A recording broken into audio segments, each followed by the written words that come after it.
Hi, campers. Interpersonal Communication, Chapter 9. Man, we're rolling. My name's Mike Joswiak, and I'm coming to you live from my house. Well, hold on. Oh, yeah, I'm in Mendota this time, okay? Sorry about all the movement there. Hi. I got my coffee. I got my lecture notes here. I got a prop, something to play with. I'm good. I'm good. I hope you are too.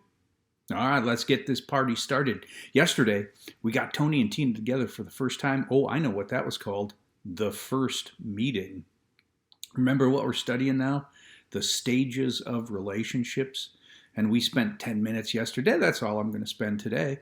We spent 10 minutes yesterday going through the first meeting. You know, the, hi, my name's Tony. What's yours moment? And it doesn't have to sound like that. But it has to happen, and it happens only one time. The first meeting is the only one that really is like concrete. The rest of these are sort of, yeah, you're almost there, you're almost out, you're all moving back. It's kind of slippery, is what I'm saying. You don't have a checklist. Okay, hey, now we're friends. We've checked off these 14 things, and look at the time, it's been a week. No, it doesn't work that way. You know, you can have an acquaintance, for example, like we're going to study today, for a year, and then suddenly they're friends or not. Okay, so listen and listen up. The second stage of the 4 stages of relationships is called that acquaintance stage. Now, Tony and Tina met for the first time. And I don't know, maybe it was at that party in Burnsville, like I said before. Maybe it was in, Yakush's English class, Ms. Yakush teaching the English. And all of a sudden there's a presentation that, people need to do. And she picked the groups randomly. And there's Tony and Tina. And Tony has never talked to her before. And Tony doesn't even know her name. That's the first meeting, All right. So let's go with that. Tony and Tina have met for the first time. And you know all of the little parameters under that first meeting because we went through them yesterday. Now I'm going to give you some things to think about as far as the acquaintance level is concerned. All right. So take a look. Take a look at this slide. It's going to drop in and then I'm going to talk through all of those variables that are underneath it, all of the specifications that are underneath it. Not really variables, but you know what I mean, right? I'm going to give you stuff to think about, so think and take good notes. Oh, let's just drop it in, okay? All right, here we go. Take a look under the acquaintance, okay? Tony and Tina start to discuss some light feelings, values, beliefs, experiences. But really, quite frankly, at the acquaintance level, as soon as it starts to get too deep, as soon as people start to go too far or pry in too quickly, for example, wow, we're pulling back. We're pulling back and we're going to change it again to something trite and something trivial. How about those wild? Man, they can skate. Oh, man, they need a goalie, etc. We're going to pull it back as soon as it gets too deep, but we're starting. The acquaintance stage is where you dip your toes slowly over time into that risky pool of self-disclosure. Listen, in the acquaintance stage, this is where you are testing the waters, dipping your toes in, stepping back, and seeing how the ripples play. I don't know. There's a good metaphor for you. Hi, listen. There is some discussion, light discussion, of things like feelings, values, beliefs, experiences, etc. More culture, more group level information. But Tony, at this point, you might not even know the other person's name. You're in that group, the Yakush group for Tequila Mockingbird, and you got to do the presentation You know, you gotta talk through the book. You were assigned a chapter. Okay, all right. So now you get together and you're schmoozing, and you don't even know Tina's name now. She's just the girl with the yellow backpack at the acquaintance level. At the acquaintance level. You know, you're walking down the hall and you see an acquaintance and you say, "Hey, you're in Yakush's class. Hi, you're Tina. Yeah, Tina. Hi." Okay, that's the acquaintance level. All right. And take a look at the next one. A growing range of verbal exploration. You're starting to be comfortable with jargon and slang. You're starting to be comfortable. A growing, and that's a key word in the acquaintance stage. Okay. All right. All right. And then take a look at the next one. There's also a growing range of nonverbal recognition. Nonverbal recognition. You recognize the fact that Tina makes that clicking sound when she's disgusted or when when she's irritated. You know, the group has been wasting their time in the presentation, and she loves her grades. That grade on that presentation is going to be a big deal. So when somebody starts sidetracking, Tina does this thing in her eyes, and Tony's starting to recognize this. It's like, hey, let's get back on track. There's some of that. It's growing, okay? But man, I tell you what, this is still the acquaintance stage. They have a lot to learn about each other over time. Great risk, but this is where you start to just, dip your toes in. All right, take a look at the next one. You're becoming. Notice these words. There's some. We're becoming to, be able to discuss some touchy subjects.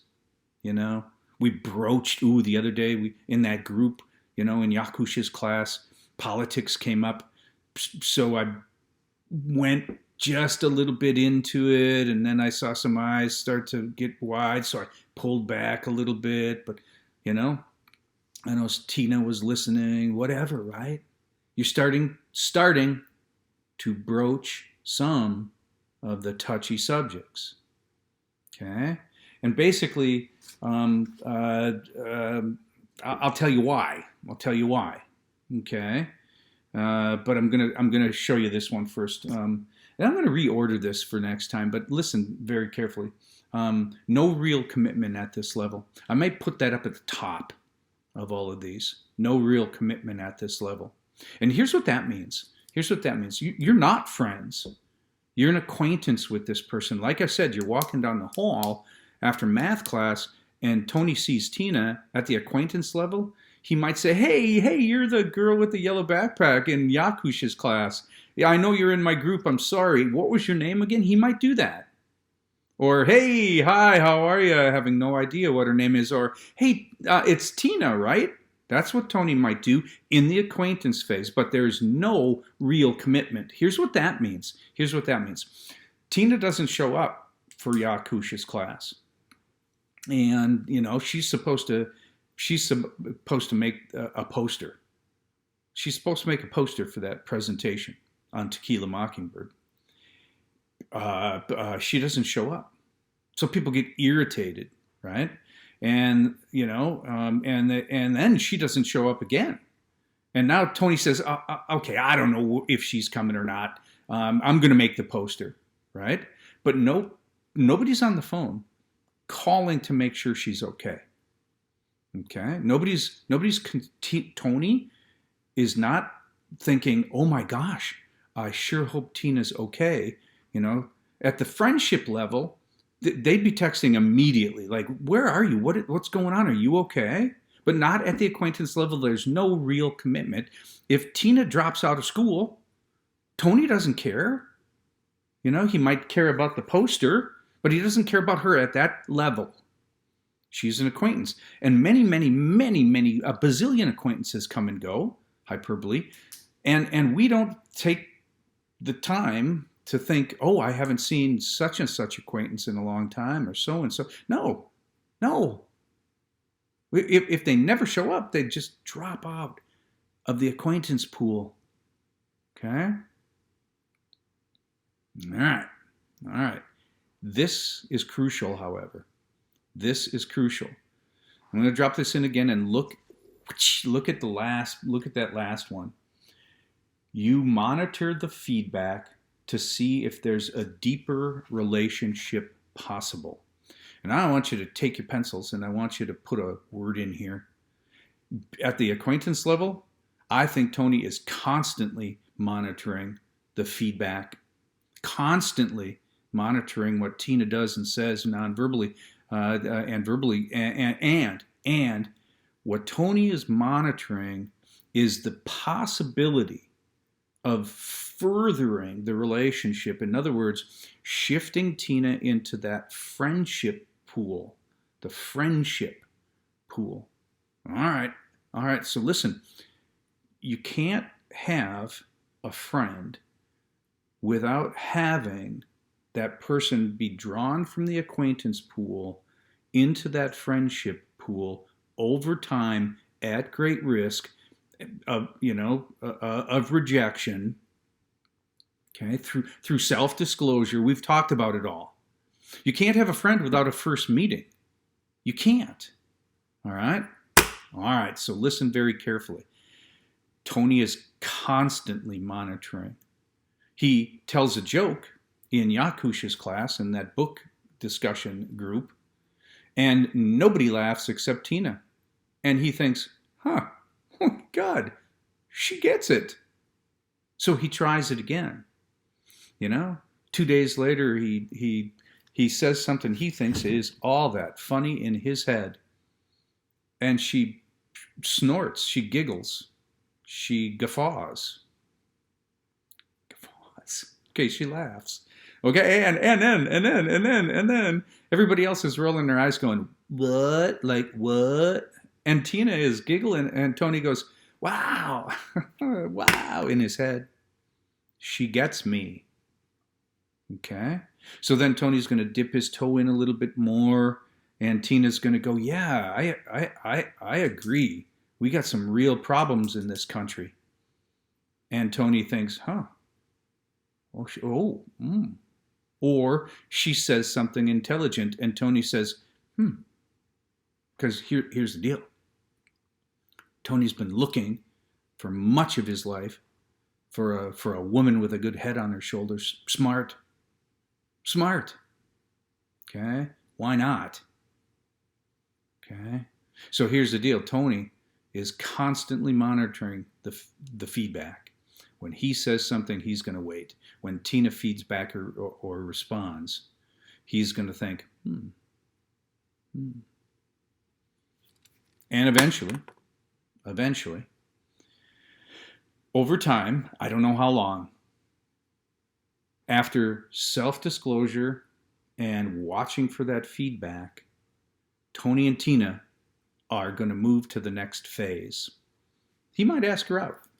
He might ask her on a date. She might tell him, look, I've been to this place. I've been skating up in Edina, and it's awesome. Do you skate? Do you have skates, Tony? Let's go. All right. Much more on that friendship pool, on that stage called friendship, and that's not what they call it in college. And I'll talk to you about it tomorrow. Much more about that tomorrow.